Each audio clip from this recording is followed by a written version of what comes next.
கர்த்தருடைய வார்த்தைக்குள்ளாக நாம் கடந்து செல்லலாம். கர்த்தர் நல்லவர். அவர் எல்லா நேரங்களிலும் அவர் நமக்கு நல்லவராகவே இருக்கிறார். ஹல்லேலூயா. எல்லா நேரங்களிலும் எல்லா நாட்களிலும் அவர் நமக்கு நல்லவராகவே இருக்கிறார்.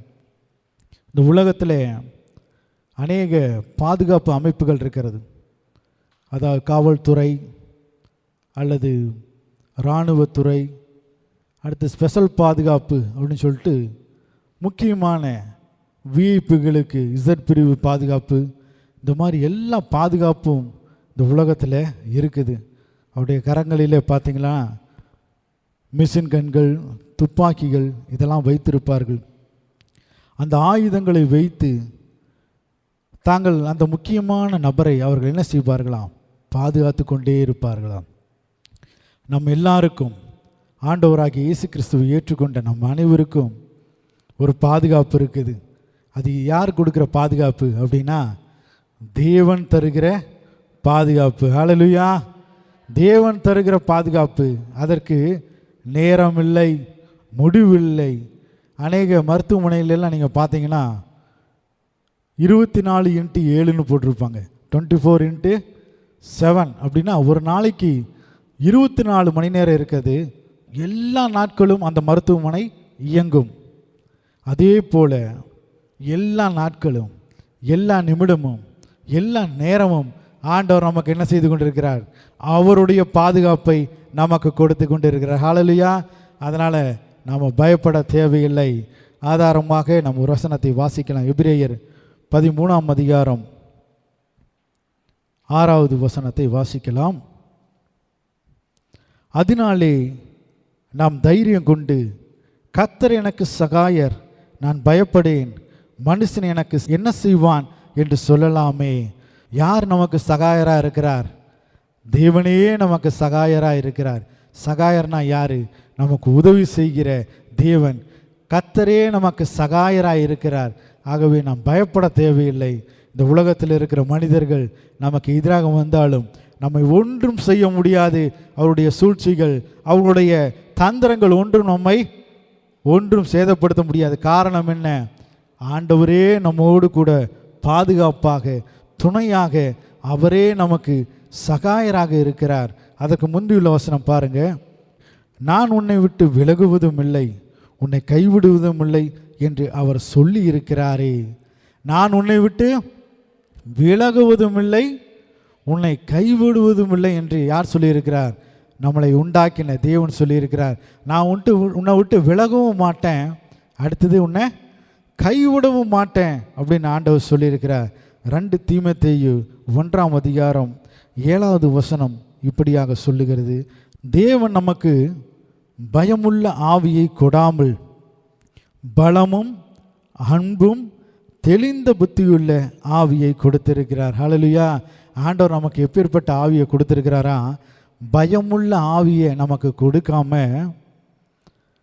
பலமும் அன்பும் தெளிந்த புத்தியுள்ள ஆவியை நமக்கு என்ன செய்திருக்கிறார்? கொடுத்திருக்கிறார். ஆகவே நாம் பயப்பட தேவையில்லை.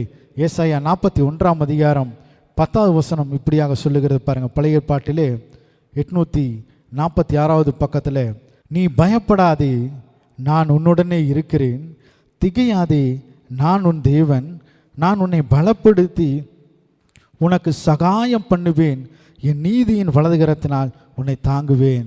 ஆண்டவர் என்ன சொல்லியிருக்கிறார் பாருங்க. நீ பயப்படாதே, காரணம் என்ன? நான் உன்னோடு கூட இருக்கிறேன்.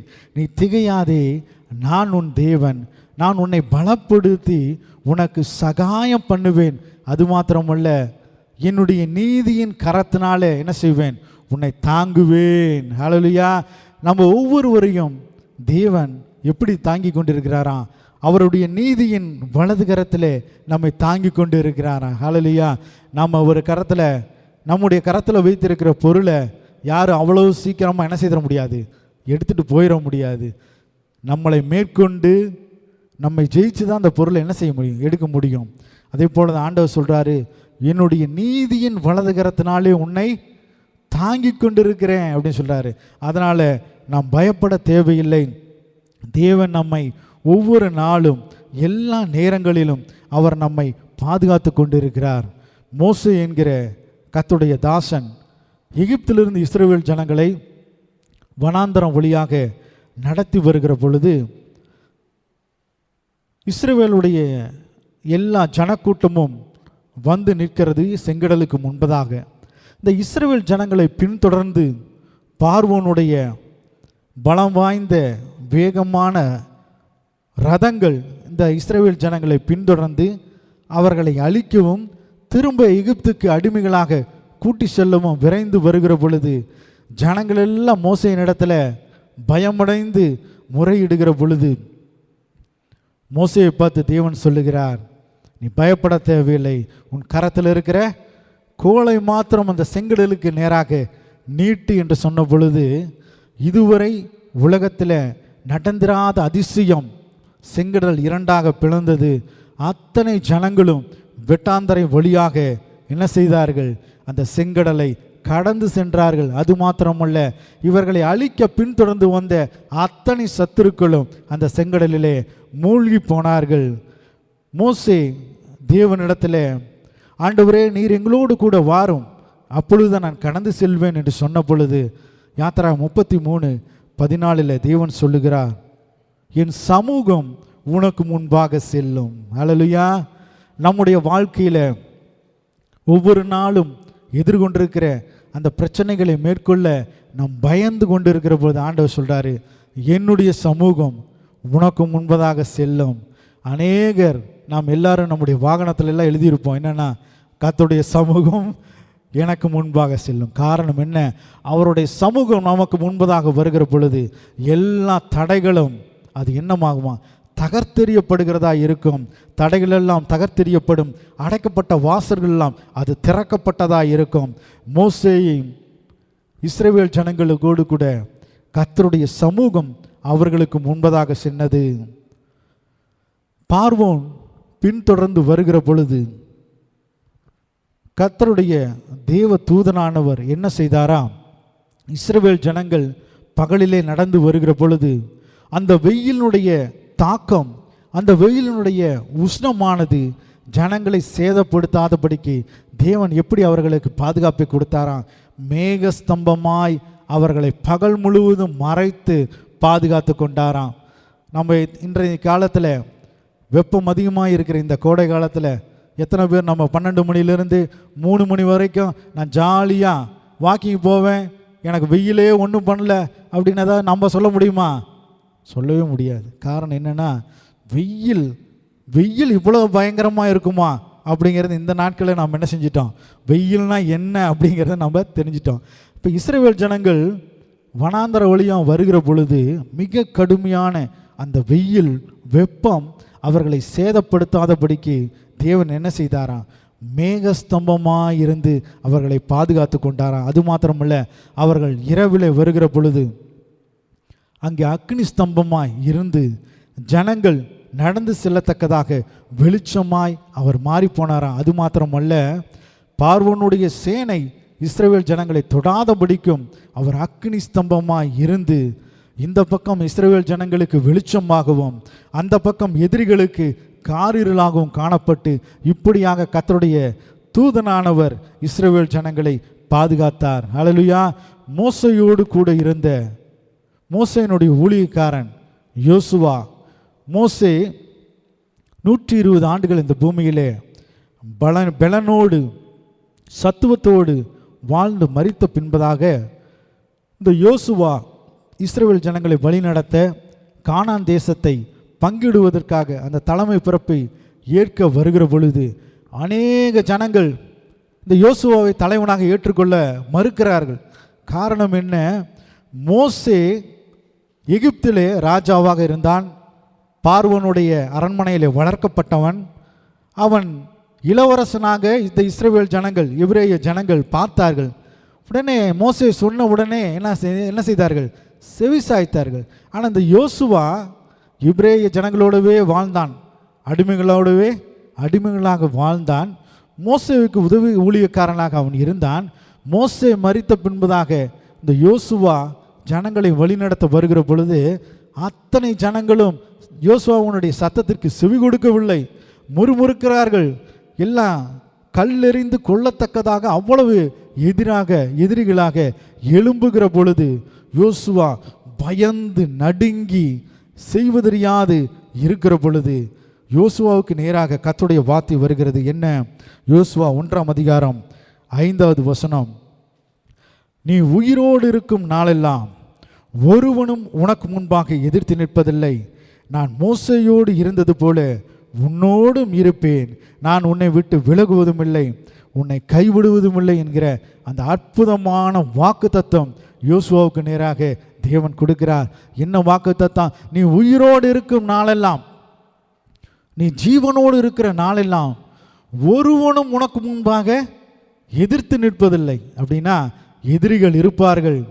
நீ ஒரு நாட்டுக்கு போர்தெடுக்க போவாய், எதிரிகள் இருப்பார்கள். ஆனால் ஒருவனும் எதிர்த்து நிற்க முடியாது. காரணம், நீ அவர்களை ஜெயிப்பாய், வென்று விடுவாய்.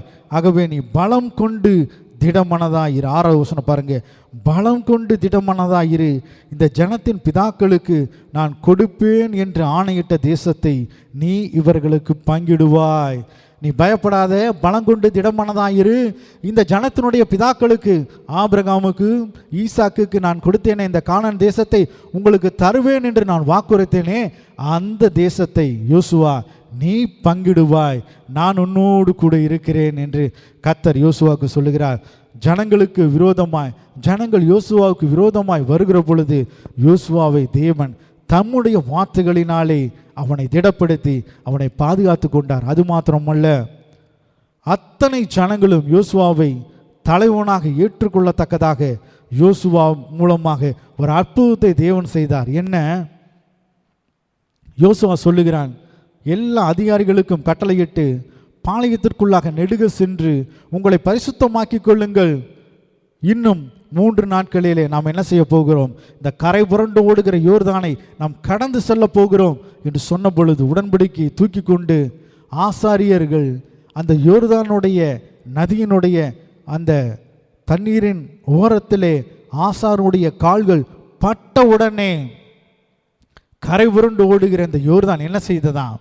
அப்படியே நின்றதாம். வருகிற தண்ணி வந்து கொண்டே இருக்கிறது, கடந்து சென்ற இந்த தண்ணி போய்விட்டது. அப்போ இந்த இடத்துல பாருங்க, வேகமாக வருகிற தண்ணி ஒரு இடத்துல அப்படியே நிற்கிறது. அணை கட்டுனது போல ஒரு குவியலாக யோர்தானுடைய தண்ணீர் அப்படியே நின்றதாம். இப்படியாக யோசுவாவை தேவன் மேன்மைப்படுத்தினார். இஸ்ரவேல் ஜனங்களுடைய அந்த எதிர்ப்புக்கு மத்தியிலே தேவன் யோசுவாவை பாதுகாத்து கொண்டார். ஹல்லேலூயா. அதைத்தான் நெகேமியா 9:12 வசனத்தில் நெகேமியா இப்படியாக இஸ்ரவேல் ஜனங்களை தேவன் வழி நடத்தினதை குறித்து அவர் சொல்லுகிறார். வாசிக்கலாம். நீர் பகலிலே மேக ஸ்தம்பத்தினாலும் அவர்கள் நடக்க வேண்டிய வழியை அவர்களுக்கு வெளிச்சமாக்க இரவிலே அக்கினி ஸ்தம்பத்தினாலும் அவர்களை வழி நடத்தினீர் என்று இந்த நெகேமியா தீர்க்கதரிசி அவர் சொல்லுகிறார். ஹல்லேலூயா. மற்றும் ஒரு சம்பவத்தை நாம் பார்க்கலாம். ஏசாயா 43:2 வசனம் இப்படியாக சொல்லுகிறது, நீ தண்ணீர்களை கடக்கிற பொழுது. அந்த வசனத்தை எடுத்து நாம் வாசிக்கலாமா? ஏசாயா 43:2 வசனம். நீ தண்ணீர்களை கடக்கும்போது நான் உன்னோடு இருப்பேன், நீ ஆறுகளை கடக்கும்போது அவைகள் உன்மேல் புரளுவதில்லை, நீ அக்கினியில் நடக்கும்போது வேகாதிருப்பாய், அக்கினி ஜுவாலை உன் பேரில் பற்றாது. காரணம், நான் உன்னோடு கூட இருக்கிறேன், நான் உன்னை பாதுகாத்து கொண்டிருக்கிறேன் ஆண்டவர் சொல்கிறார். செங்கடலை ஜனங்கள் கடந்து விட்டார்கள். யோர்தான் கரை புரண்டு ஓடுகிற தண்ணீரை ஜனங்கள் கடந்து விட்டார்கள். காரணம், அவர்களோடு கூட தேவன் இருந்தார். நாம் யாவரும் அறிந்த ஒரு சம்பவத்தை நாம் பார்க்கலாம். தானியேல் 3 நேராக உங்களுடைய வேதத்தை திருப்பிக் கொள்ளுங்கள். தானியேல் 3 கர்த்தருக்கு பயப்படுகிற, கர்த்தர் மேலே நம்பிக்கையாக இருக்கிற 3 வாலிபர்கள் அங்கே இருக்கிறார்கள். Shadrach, Meshach, Abednego. இந்த வாலிபர்களுக்கு முன்பதாக வைக்கப்பட்டிருந்த அந்த ஆபத்து என்ன? அந்த ஆபத்திலிருந்து தேவன் எப்படி அவர்களை காப்பாற்றினார்? 3 முதல் வசனத்தில், ராஜாவாகிய நேபுகாத் நேச்சார் 60 முழ உயரமும் 6 முழ அகலமும் ஒரு புற்சிலையை பண்ணுவித்து பாபிலோன் மாகாணத்தில் இருக்கிற தூரா என்னும் சமபூமியிலே நிறுத்தினான். ஒரு மிகப்பெரிய ஒரு பொற்சிலையை அந்த நேபுகாத் நேச்சர் என்கிற ராஜா செய்து வைத்து விட்டான். சகல கிண்ணாரங்களும் சகல வாத்தியங்களும் வாசிக்கிற பொழுது அந்த நாட்டில் இருக்கிற எல்லா ஜனங்களும் என்ன செய்ய வேண்டுமாம்? அந்த சிலையை தெண்டனிட்டு வணங்கணும். அப்படின்னா முகங்குப்புற விழுந்து வணங்கணும். நீதான் எனக்கு எல்லாம் அப்படின்னு சொல்லிட்டு அந்த சிலையை என்ன செய்யணும்? வணங்கணும். இப்படி எல்லா அந்த நாட்டில் இருக்கிற எல்லா ஜனங்களும் வணங்கிட்டாங்க. ஆனால் ராஜாவுடைய காதுக்கு இந்த செய்தி கொண்டு போகப்படுகிறது. 3 வாலிபர்கள் மாத்திரம் என்ன செய்யவில்லை? இந்த சிலையை வணங்கவில்லை. உடனே அந்த 3 வாலிபர்களை இழுத்து கொண்டு வாருங்கள். உடனே இந்த சாத்ராக், மேஷாக், ஆபேத்நேகோ இந்த வாலிபர்களை ராஜாவுக்கு முன்பதாக கொண்டு போகிறார்கள். ராஜா உடனே இன்னொரு சந்தர்ப்பம் கொடுக்குறான். இப்போ நான் எல்லா இசைக்கருவிகளையும் வாசிக்க சொல்கிறேன், நீங்கள் என்ன செஞ்சுருங்க? வணங்குங்க, உங்களை விட்டுறேன். உடனே எல்லா இசைக்கருவிகளும் வாசிக்கப்படுகிறது. ஆனால் அந்த 3 வாலிபர்கள் என்ன செய்யலை? அந்த சிலையை வணங்கலை. உடனே அந்த ராஜாவுக்கு மிகுந்த கோபம் உண்டாகி என்ன செய்கிறான்? அந்த அக்கினி சூளையை முன்பு இருந்த அந்த சூட்டை காட்டில் 7 மடங்கு வெப்பத்தை அதிகரித்து இந்த 3 வாலிபர்களையும், அரண்மனையிலே பணிபுரிகிற இந்த 3 வாலிபர்களையும் தங்களுடைய அந்த அரண்மனை பணிபுரிகிற அந்த உடையிலேயே கட்டி இந்த அக்கினி சூளையிலே போடத்தக்கதாக கட்டளையிடுகிறான். உடனே இராணுவத்தில் இருக்கிற அந்த பலசாலிகள் இந்த 3 வாலிபர்களையும் கட்டுகிறார்கள். கட்டி அக்கினி சூளையிலே என்ன செய்கிறார்கள்? போட்டு விடுகிறார்கள். இந்த 3 வாலிபர்களும் முன்பு இருந்த வெப்பத்தை காட்டிலும் 7 மடங்கு அதிகமாக வெப்பமாக்கப்பட்ட சூளையிலே இந்த 3 வாலிபர்கள் விழுகிறார்கள். ராஜாவுடைய கட்டளையின் நிமித்தமும் அக்கினி சூளை ரொம்ப வெப்பமாக இருந்ததுனால இந்த 3 வாலிபர்களை தூக்கிட்டு வந்த அந்த பலசாலிகள் என்ன செய்கிறாங்க? அந்த அனல் பட்டு அந்த இடத்துல மறித்து போயிடுறாங்க. இந்த இராணுவத்தில் பலசாலியில் இருந்த அந்த நபர்கள் இவர்களை தூக்கிட்டு வந்து அக்கினி சூளையில் போட்ட அந்த பலவான்கள் என்ன செய்கிறாங்களாம்? அந்த அக்கினி அனல் தாங்க முடியாமையே இறந்து போய் விடுகிறார்களாம். இந்த 3 வாலிபர்கள் கட்டுண்டவர்களாய் அக்கினி சூளையில் விழுகிறார்கள். விழுந்த உடனே எல்லாரும் போச்சு, அவர்களை தான், அவ்வளோதான். அவர்களை என்ன செய்திருப்பார்கள்? அவர்களை பார்க்கவே முடியாது. அவர்கள் இன்னாரம் என்ன செய்திருப்பார்கள்? அக்கினிக்கு இரையாயிருப்பார்கள் என்று அந்த அற்புத காட்சியை பார்க்கலாம் அப்படின்னு சொல்லிட்டு இந்த ராஜா என்ன செய்கிறாராம்? அக்கினி சூளையை பார்க்குறாராம். 24வது வசனம் பாருங்க. அப்பொழுது ராஜாவாகிய நேபுகாத்நேச்சார் பிரமித்து தீவிரமாய் எழுந்திருந்து தன் மந்திரிமார்களை நோக்கி, 3 புருஷரை அல்லவா கட்டுண்டவர்களாக அக்கினியிலே போடுவித்தோம் என்றான். எல்லாரும் சொல்கிறாங்க, ஆமாண்டவரே, கன்ஃபார்ம். ஆம் ராஜாவே, கன்ஃபார்ம் 3 பேர் தான் நம்ம கட்டி போட்டோம். ராஜா சொல்கிறாரு. அவர்கள் ராஜாவுக்கு பிரதியுத்தரமாக ஆம் ராஜாவே என்றார்கள். அதற்கு அவன், இதோ 4 பேர் விடுதலையாய் அக்கினி நடுவிலே உலாவுகிறதை காண்கிறேன். அவர்களுக்கு ஒரு சேதமும் இல்லை. 4ஆம் ஆளின் சாயல் தேவபுத்திரனுக்கு ஒப்பாயிருக்கிறது என்றான். யார்? இந்த ராஜா சொல்றான். 3 பேர்த்த தானே நம்ம அக்கினி சூளையில் போட்டோம். 4 பேர் விடுதலையாய் அக்கினி சூளையில் என்ன செய்து கொண்டிருக்கிறார்களா? வாக்கிங் போயிட்டு இருக்கிறாங்க. அந்த 4ஆவதாக இருக்கிற நபர், அவருடைய முகம் எப்படி இருந்துதான்? தேவபுத்திரனுக்கு அந்த முகத்தினுடைய சாயலுக்கு ஒப்பாய் இருக்கிறதுன்ற அந்த 4 பேரையும் அக்கினி சூளையிலிருந்து எடுக்கிற பொழுது அவர்கள் மேலே எந்த ஒரு அக்கினி உடைய அந்த கருகின வாசமும் இல்லையாம், எந்த சேதமும் இல்லையாம். அவர்கள் அற்புதமாக விடுதலையாக்கப்பட்டார்களாம். நேபுகாத்நேச்சார் உணர்ந்து கொண்டானா, இவர்கள் ஆராதிக்கிற தேவன் தான் மெய்யான தேவன் என்று. ஆகவே நாம் தண்ணீர்களை கடக்கிற பொழுதும் ஆண்டவர் நம்மோடு கூட இருக்கிறார். கரை புரண்டு ஓடுகிற ஆறுகளைப் போல வருகிற பிரச்சனைகளை நாம் மேற்கொள்ளுகிற பொழுதும் ஆண்டவர் நம்மோடு கூட இருக்கிறார். அக்கினியை போன்று மற்றவர்கள் நம்மேலே வீசுகிற அந்த தீய வார்த்தைகள், நிந்தை வார்த்தைகள் எல்லாவற்றையும் ஜெயிக்கத்தக்கதாக ஆண்டவர் நமக்கு என்ன செய்து கொண்டிருக்கிறார்? நம்மோடு கூட இருந்து நம்மை பாதுகாக்கிறார். தானியேல் என்கிற வாலிபனை என்ன செய்தார்கள்? சிங்கக்கவியிலே போட்டார்கள். எதற்காக போட்டார்கள்? 30 நாள் யாரும் அந்த நாட்டில் என்ன செய்யக்கூடாது? ஜெபிக்கக்கூடாது அப்படின்னு ஒரு சட்டத்தை அந்த ராஜா போடுறார். மற்றவர்களுடைய சூழ்ச்சியினாலே அந்த ராஜா அந்த பத்திரத்துக்கு கையெழுத்திடுகிறார். அந்த சட்டம் வந்த பொழுதும் இந்த தானியேல் என்ன பண்ணாராம்? தான் முன்பு செய்திருந்தபடியே பலகணிகளை நீக்கி வைத்து எருசலேமுக்கு நேராக இந்த தானியேல் ஜெபம் பண்ணி கொண்டு இருந்தார். உடனே இந்த தானியேலை தூக்கி சிங்க கபியில் என்ன செய்தார்களாம்? போட்டார்களாம். சிங்க கபியில் போட்டு விட்டார்கள்.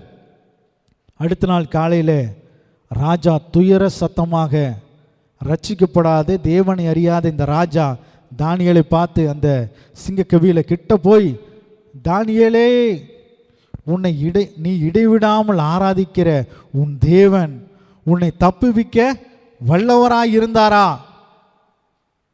ரட்சிக்கப்படாத தேவனை அறியாத ஒரு ராஜா சொல்லுகிறார். தானியேல் 3 வேளையும் ஜெபிக்கிறதை பார்த்த அந்த ராஜா, தேவன் நிச்சயமாக இந்த தானியேலோடு கூட இருக்கிறார் என்பதை அறிந்த அந்த ராஜா இந்த சிங்கக்கபிக்கு பக்கத்தில் வந்து துயர சத்தமாய் அழுகையோடு கூட, நீ இடைவிடாமல் ஆராதிக்கிற உன் தேவன் தானியேலே உன்னை தப்புவிக்க வல்லவராய் இருந்தாரா? உடனே சிங்கக்கவியிலிருந்து ஒரு சத்தம் வருது, ஆம் ராஜாவே, என் தேவன் என்ன செய்தார்? இந்த சிங்கங்களின் வாயை தேவன் கட்டி போட்டார், அவருடைய தூதனை அனுப்பி கட்டி போட்டார், நான் பாதுகாப்பாக இருக்கிறேன். உடனே இந்த சத்தத்தை கேட்ட உடனே அந்த ராஜா மிகுந்த மகிழ்ச்சியாக தானியேலை அந்த சிங்கக்கபியிலிருந்து என்ன செய்தானாம்? மீட்டெடுத்து யாரெல்லாம் தானியேலுக்கு விரோதமாய் வந்தார்களோ அத்தனை பேர்களையும் அந்த சிங்கக்கபியிலே போடுவதற்கு முன்பதாகவே அந்த சிங்கங்கள் பாய்ந்து அவருடைய எலும்புகளை எல்லாம் நொறுக்கி போட்டதாம். அப்போ இந்த தேவனுடைய பாதுகாப்பு நமக்கு வேணும், என்றென்றைக்கும் வேண்டும். அப்படின்னா நம்ம என்ன செய்ய வேண்டுமா? தானியேலை போல அவரை நோக்கி கூப்பிடுகிறவர்களாக, அவருடைய சமூகத்தில் நேரத்தை செலவழிக்கிறவர்களாக, யோசுவாவை போல கர்த்தருடைய வேதத்தை பிரியமாக இருந்து அந்த வேதத்தை தியானிக்கிறவர்களாக நாம் இருக்க வேண்டும். ஹல்லேலூயா. இன்னொரு வசனத்தை நான் வாசிக்கலாம். ஒரு தீர்க்கதரிசி இருக்கிறார். 2 ராஜாக்கள் 6ஆம் அதிகாரத்துக்கு நேராக உங்களுடைய வேதத்தை திருப்பிக் கொள்ளுங்கள். 2 ராஜாக்கள் 6ஆம் அதிகாரம் 8ஆவது வசனத்திலிருந்து வாசிக்கிறேன். அக்காலத்தில் சீரியாவின் ராஜா இஸ்ரவேலுக்கு விரோதமாக யுத்தம் பண்ண இன்னென்ன ஸ்தலத்தில் பாளையம் இறங்குவேன் என்று தன் ஊழியக்காரரோடு ஆலோசனை பண்ணினான். இப்போ இந்த சீரியா ராஜா இஸ்ரவேல் தேசத்துக்கு நேராக போர் தொடுத்து வருகிறான். இந்த சீரியா ராஜா இஸ்ரவேல் ராஜாவை, இந்த தேசத்தை இன்னென்ன இடத்துல நான் போய் இறங்கி பாளையம் இறங்கி அவர்களை மேற்கொள்ளுவேன் என்று இந்த ஊழியர்களோடு பேசி கொண்டிருக்கிற பொழுது இவர்கள் பேசுகிற அந்த சத்தம் எலிசா தீர்க்கதரிசிக்கு வெளிப்படுத்தப்பட்டு இந்த எலிசா என்ன செய்வாராம்? இஸ்ரவேல் அந்த ராஜாவுக்கு இதை சொல்லி விடுவாராம். உடனே அந்த இஸ்ரவேல் ராஜா என்ன செய்வாராம்? தப்பித்து கொள்ளுவாராம், அந்த இடத்துக்கு போக மாட்டாராம். இதே போல் பல முறை அந்த சீரியா ராஜா இந்த இஸ்ரவேல் ராஜாவுக்கு பல முறை இந்த ராஜாவை பிடிக்க திட்டம் வைத்த பொழுதும் இந்த எலிசா தீர்க்கதரிசினாலே இந்த இஸ்ரவேல் ராஜாவுக்கு அது உணர்த்தப்பட்டு அவன் தப்பித்து கொண்டானான். உடனே இந்த சீரியா ராஜாவுக்கு ஒரே ஆச்சரியம், இத்தனை முயற்சிகள் செய்தும் இந்த இஸ்ரவேல் ராஜாவை நம்ம பிடிக்க முடியவில்லை, அவர்கள் நாட்டை கைப்பற்ற முடியவில்லை என்ற உடனே இந்த சீரியா தேசத்தில் இருக்கிற ஒரு சேவகன் இப்படியாக சொல்லுகிறான், ராஜாவே, அவர்கள் நாட்டிலே ஒரு தீர்க்கதரிசி இருக்கிறார், அவர் பேர் எலிசா. அவர் எப்படிப்பட்டவர் அம்மா? நீர் உம்முடைய பள்ளி அறையிலே, நீ உம்முடைய படுக்கை அறையிலே ரகசியமாய் பேசுகிற வார்த்தையை கூட அவர் என்ன செய்வாராம்? தன் மனதில் அவர் என்ன செய்வாரா? கேட்டு அந்த இஸ்ரவேல் ராஜாவுக்கு சொல்லி விடுவார். அதனால் உம்மால் ஒன்றும் செய்ய முடியாது அப்படின்னோடனே இந்த சீரியா ராஜாவுக்கு உடனே கோபம் வந்துடுச்சு எலிசா மேலே. முதல்ல இந்த எலிசா தீர்க்கதரிசி அழிச்சு போடலாம், தன்னிடத்தில் இருந்த எல்லா இராணுவம், குதிரைகள் எல்லாத்தையும் இந்த எலிசா தங்கியிருந்த அந்த பட்டணத்துக்கு நேராக, அந்த மலை தேசத்துக்கு நேராக அனுப்பி வைக்கிறான். உடனே எல்லாம் சூழப்பட்டிருக்கிறது. உடனே எலிசாவினுடைய வேலைக்காரன் உடனே வெளியே வந்து பார்த்த உடனே ஒரே சீரிய நாட்டினுடைய இராணுவம், குதிரைகள் உடனே உள்ளே ஓடி போய், எலிசாவே நம்ம அவ்வளோதான், என்ன மாட்டிக்கொண்டோம். காரணம், இந்த சீரியா நாட்டினுடைய எல்லா இராணுவமும் இந்த நாட்டை சூழ்ந்து கொண்டது, நாம் தப்பிப்பதற்கு வழியே இல்லை. உடனே எலிசா சொல்கிறாராம், அவர்களை காட்டிலும் நம்மோடு கூட இருக்கிறவர்கள் அதிகம் என்றாராம். உடனே இந்த வேலைக்காரனுக்கு புரியவே இல்லை, அங்கே அத்தனை ஆயிரம் இராணுவர்கள் இருக்காங்க, நம்ம 2 பேர் தான் இருக்கிறோம், எப்படி எலிசா, எப்படி தீர்க்கதரிசி? உடனே அந்த வேலைக்காரன் பார்க்கும்படியாக 2 ராஜாக்கள் 6ஆம் அதிகாரம் 16லேருந்தே வாசலாம். அதற்கு அவன், பயப்படாதே, அவர்களோடு இருக்கிறவர்களை பார்க்கிலும் நம்மோடு இருக்கிறவர்கள் அதிகம் என்றான். அப்பொழுது எலிசா விண்ணப்பம் பண்ணி, கர்த்தாவே, இவன் பார்க்கும்படி இவன் கண்களை திறந்தருளும் என்றான். உடனே கர்த்தர் அந்த வேலைக்காரன் கண்களை திறந்தார். இதோ எலிசாவை சுற்றிலும் அக்கினிமயமான குதிரைகளாலும் ரதங்களாலும் அந்த மலை நிறைந்திருக்கிறதை அவன் கண்டான். ஹல்லேலூயா. அவர்களுடைய இராணுவத்தை காட்டிலும் இந்த எலிசாவை சுற்றிலும் யார் இருக்காங்களாம்? அக்கினிமயமான ரதங்களும் குதிரைகளோடு கூடிய தேவ தூதர்கள் இந்த எலிசாவை சுற்றி பாதுகாத்து கொண்டிருந்தார்கள். அது மாத்திரமல்ல, அந்த இராணுவத்தெல்லாம் கண் மயக்கம் வரும்படிக்கு இந்த எலிசா ஜெபம் பண்ண உடனே அந்த வீரர்களெல்லாம் வந்து எலிசாவின் இடத்துல வந்து கேட்கிறார்கள், எலிசா இங்கே இருக்கிறாரா அப்படின்னு எலிசாவின் இடத்துல வந்து கேட்கிறார்கள். உடனே எலிசா என்ன செய்கிறாரா, இங்கே வாங்கன்னு சொல்லிட்டு சமாரியா பட்டணத்துக்கு நேராக அந்த இராணுவத்தையெல்லாம் கூட்டி கொண்டு போய் இஸ்ரவேலுடைய அந்த இராணுவம் இருக்கிற இடத்துக்கே கொண்டு போய் கூட்டிட்டாரான். உடனே இஸ்ரவேல் ராஜா சொல்கிறாரா எலிசாவை பார்த்து, வசமாக வந்து இந்த இராணுவம் நம்ம இடத்துல மாட்டிடுச்சு, எல்லாத்தையும் அழிச்சு போடலாமா அப்படின்னு இந்த எலிசாட்ட கேட்குறாரா.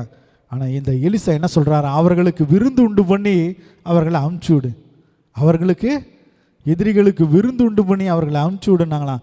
உடனே அவர்கள் கடந்து பின்னாக ஒரு முறை கூட அதற்கப்புறம் இந்த சீரிய நாட்டு இராணுவம் இந்த இஸ்ரவேல் தேசத்துக்குள்ளே வரவே இல்லையா. அப்படியாக எலிசாவையும் இந்த இஸ்ரவேல் தேசத்தையும் தேவன் தன்னுடைய பாதுகாப்பை அவர்களுக்கு அருளி அவர்களை பாதுகாத்து கொண்டார். ஹல்லேலூயா. பேதுருவை குறித்து நாம் பார்க்கலாம். அப்போஸ்தலர் 12ஆம் அதிகாரத்தில் யாக்கோப்பை கொலை செய்த பொழுது, அப்போஸ்தலர் 12ஆம் அதிகாரத்துக்கு நேரம் வேதத்தை எடுத்துக்கொள்ளலாமா? ஒரு அற்புதமான ஒரு சம்பவம். பேதுருவை தேவன் எப்படி பாதுகாத்தார் என்பதை குறித்து நாம் பார்க்கலாம். 12ஆம் அதிகாரத்தில், அக்காலத்திலே ஏரோது ராஜா சபையிலே சிலரை துன்பப்படுத்த தொடங்கி யோவானுடைய சகோதரனாகிய யாக்கோப்பை பட்டயத்தினாலே கொலை செய்தான். அது யூதருக்கு பிரியமாய் இருக்கிறது என்று அவன் கண்டு பேதுருவையும் பிடிக்க தொடர்ந்தான். அப்பொழுது புளிப்பில்லாத அப்ப பண்டிகை நாட்களாய் இருந்தது. அவனை பிடித்து சிறைச்சாலையிலே வைத்து பஸ்கா பண்டிகைக்கு பின்பு ஜனங்களுக்கு முன்பாக அவனை வெளியே கொண்டு வரலாம் என்று எண்ணி அவனை காக்கும்படி வகுப்புக்கு 4 போர்ச்சேவகராக ஏற்படுத்திய 4 வகுப்புகளின் வசமாக ஒப்புவித்தான். 4 அடுக்கு காவல் மத்தியிலே 2 கைகளிலும் சங்கிலிகளால் கட்டப்பட்ட நிலையிலே இந்த பேதுரு என்ன இருக்கிறார், கட்டப்பட்டு இருக்கிறார். இந்த பேதுருவுக்காக எல்லாரும் ஜெபம் பண்ணி கொண்டிருக்கிறார்கள், எப்படியாவது விடுதலையாக வேண்டும் என்று. உடனே தேவ தூதன் இறங்கி வந்து 2 சங்கிலிகளால் கட்டப்பட்டு இருந்த பேதுரு எப்படி இருந்தாராம், தூங்கி கொண்டு இருந்தாராம் சிறைச்சாலையிலே. அடுத்த நாள் என்ன சம்பவிக்க போகுமோ என்று தெரியாது. பயத்தோடு கூட இருக்கிற அந்த பேதுரு எப்படி இருந்தாராம், தூங்கி கொண்டு இருந்தாராம். காரணம் என்ன? தேவன் என்னை பாதுகாப்பார், தேவன் என்னோடு கூட இருக்கிறார் என்கிற நிச்சயமும் விசுவாசமும் இந்த பேதுருவுக்குள்ளாக இருந்தது. உடனே தேவ தூதன் வந்து தூங்கி கொண்டிருந்த பேதுருவை விழாவிலே தட்டி எழுப்பி, உன் அறையை கட்டிக்கொள், பாதரட்சையை தொடுத்துக்கொள் என்று சொல்லி, உன் வஸ்திரத்தை போர்த்து கொண்டு என் பின்னாக வா என்று சொல்லி 1ஆம் காவலையும் 2ஆம் காவலையும் கடந்து 3ஆவதாக நகரத்துக்கு போகிற அந்த இரும்பு கதவு தானாக திறவுண்டதாம். உடனே வெளியே தெரு நடுவாக அந்த நெடுக பேதுரு நடந்த பொழுது தேவ தூதன் என்ன செய்தாராம், மறைந்து போனாராம். இதையெல்லாம் ஒரு தரிசனம் காண்கிறது போலவே பேதுரு நினைத்து கொண்டிருந்தாராம். வெளியே வந்ததுக்கு அப்புறம் தான் தெரிஞ்சிருக்குது தேவ தூதன் நம்மளை காப்பாற்றிருக்கிறார் என்று பேதுருக்கு அப்பதான் தெரிஞ்சுதான். இப்படியாக பேதுருவை தேவ தூதன் என்ன செய்தாராம், காப்பாற்றி இருந்தார். பவுலும் சீலாவும் சிறைச்சாலையில் கட்டப்பட்டவர்களாய் அநேக அடிகள் அடிக்கப்பட்டு சிறைச்சாலையில் கட்டப்பட்டவர்கள் அவர்கள் கடந்த பொழுது, அவர்கள் நடுராத்திரியிலே தேவனை நோக்கி துதித்த பொழுது தேவனுடைய கரம் இறங்கி வந்தது. சிறைச்சாலையுடைய அஸ்திபாரங்களெல்லாம் அசைந்தது, எல்லா கதவுகளும் திறவுண்டது. உடனே அவர்கள் விடுதலையாக்கப்பட்டார்கள். சங்கீதம் 34ஆம் அதிகாரத்துக்கு நேராக வேதத்தை திருப்பிக் கொள்ளுங்கள். அற்புதமான ஒரு வசனம். கர்த்தருக்கு பயந்தவர்கள் மேலே கர்த்தருடைய என்ன பாதுகாப்பு இருக்கிறது வாசிக்கலாம். 34ஆம் சங்கீதம் சங்கீதம் 34ஆம் அதிகாரம் 7வது வசனம், கர்த்தருடைய தூதன் அவருக்கு பயந்தவர்களை சூழ பாளையம் இறங்கி அவர்களை விடுவிக்கிறார். கர்த்தருக்கு பயந்து நடக்கிற நம்மை தேவ தூதர்கள் என்ன செய்கிறார்களாம்? சூழ பாளையம் இறங்கி நம்மை பாதுகாக்கிறார்களாம். நம் ஒவ்வொருவருக்கும் 2 தேவ தூதர்கள் கொடுக்கப்பட்டிருக்கிறார்கள். எத்தனை பேர் நம்புறீங்க? ஒருவர் நாம் ஜெபிக்கிற ஜெபத்தை பரலோகத்துக்கு கொண்டு செல்கிறார். இன்னொருவர் நம்மை பாதுகாக்கிற தூதனாக, நமக்கு பாதுகாக்கத்தக்கதாக தேவனாலே கட்டளையிடப்பட்டிருக்கிற தேவ தூதனாய் நம்மிடத்தில் அவர் இருக்கிறார். ஹல்லேலூயா. ஆகவே ஆண்டவருக்கு பயந்து நடக்கிற நமக்கு தேவ தூதர்கள் சூழ பாளையம் இறங்கி நம்மை பாதுகாத்து கொண்டிருக்கிறார்களாம். சங்கீதம் 121 இப்படியாக சொல்லுகிறது. எடுத்து வாசிக்கலாம். சங்கீதம் 121, எனக்கு ஒத்தாசி வரும் பர்வதங்களுக்கு நேராக என் கண்களை ஏறெடுக்கிறேன்.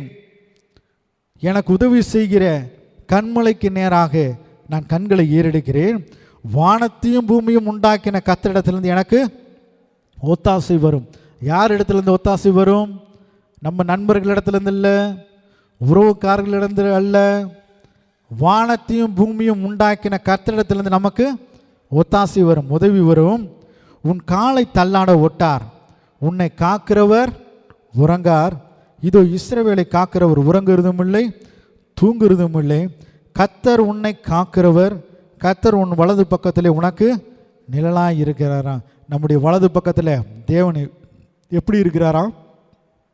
நிழலாய் இருக்கிறாராம். எதற்காக? நம்மை பாதுகாத்து கொள்வதற்காக, நம்மை பாதுகாத்து கொள்ளுவதற்காக, எல்லா தீங்கிற்கும் விலக்கி நம்மை பாதுகாப்பதற்காக. இந்த சாலையில் நடைபெறுகிற எல்லா தீங்கிற்கும், இரவில் நடைபெறுகிற எல்லா தீங்கிற்கும், இந்த வெயிலினாலே வருகிற எல்லா, இந்த வெப்பத்தினால் வருகிற எல்லா வியாதிகளுக்கும் தேவன் நம்மை விலக்கி காத்து கொண்டு இருக்கிறாராம். அதான் சொல்றாரு, பகலிலே வெயிலாகிலும் இரவிலே நிலவாகிலும் உன்னை சேதப்படுத்துவதில்லை. காரணம் என்ன? நான் உனக்கு மேகஸ்தம்பமாக இருக்கிறேன், அக்னி ஸ்தம்பமாக இருக்கிறேன், நான் உன்னை பாதுகாத்து கொண்டு இருக்கிறேன் என்று தேவன் சொல்லுகிறார். ஹல்லேலூயா.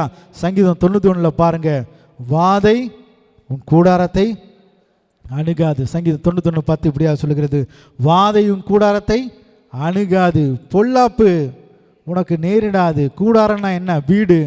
ஒரு வியாதியும் ஒரு பலவீனமும் நம்மை நெருங்காது, நம்முடைய வீட்டுக்குள்ள அது வரவே வராது. காரணம் என்ன? ஆண்டவர் நம்மை பாதுகாத்து கொண்டிருக்கிறார். சங்கீதம் 91:11 இப்படியாக சொல்லுகிறது, உன் வழிகளில் எல்லாம் உன்னை காக்கும்படி உனக்காக தம்முடைய தூதர்களுக்கு அவர் கட்டளையிடுவார். ஹல்லேலூயா. நாம் எல்லா நேரங்களிலும் தேவனாலே பாதுகாக்கப்பட்டிருக்கிறோம். 24 மணி நேரமும் 7 நாட்களும் தேவனுடைய பாதுகாப்பு நமக்கு உண்டாயிருக்கிறது. ஹல்லேலூயா. இந்த பாதுகாப்பை பெற்றுக்கொள்ள நாம் செய்ய வேண்டியது என்ன? அவரை நோக்கி ஜெபிக்கிறவர்களாக நாம் இருக்க வேண்டும். வேதத்தை தியானிக்கிறவர்களாக நாம் இருக்க வேண்டும். அடுத்தது, அவருக்கு பயந்து நடக்கிறவர்களாக நாம் இருக்க வேண்டும். அவருக்கு பயந்து நடப்பதுனா என்ன? அவருக்கு பிரியமில்லாத காரியங்களை விட்டு விலகி பிரியமான காரியங்களை செய்கிறது. இதுதான் அவருக்கு பயந்து நடக்கிறது. இதை செய்தால் போதும். யோபுவையும் அவன் வீட்டையும் தேவன் எப்படி வேலியடைத்து பாதுகாத்தாரோ அதே போல நம்மையும் நம்முடைய குடும்பத்தையும் நமக்கு உண்டான எல்லா உடைமைகளையும் தேவன் வேலியடைத்து அவர் பாதுகாக்க அவர் வல்லமையுள்ளவராய் இருக்கிறார். அவரே நமக்கு கோட்டையாய், அவரே நமக்கு கேடகமாக, அவரே நமக்கு அடைக்கலமாக அவர் இருக்கிறார். ஹல்லேலூயா. நாம் யாவரும் எழுந்து நின்று ஜெபித்து இந்த ஆராதனையை நாம் நிறைவு செய்யலாம்.